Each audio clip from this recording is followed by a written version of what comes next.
Here I've got HUAWEI P40 Lite E, and let me show you how to activate developer options on the following device.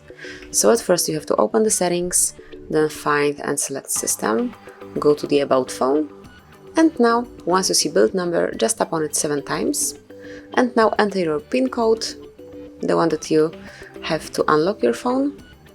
And as you can see, now you are developer. So let me go back to the previous screen, and right here developer options appeared. Just click on it, and now you can come along with all the options, all the features, just come along with those advanced information and operation, just perform whichever you need. So for example, you can enable strict mode if you want to, just click here and now it's active, then you can deactivate it the same way. You can disable USB audio routing by tapping on this switcher. You can force Forex MSA, and then you can also debug GPU overdraw, force GPU rendering, do whatever you want to here. Just come along with all the options, all the functions, and then use it. If you would like to activate USB debugging, just click here and now it will be active. And then turn it off the same way.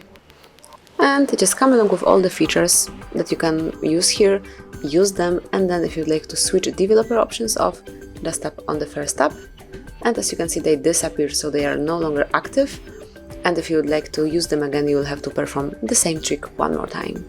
So that would be all, so you can smoothly and easily unlock developer options. Thank you for watching, please subscribe our channel and leave the thumbs up.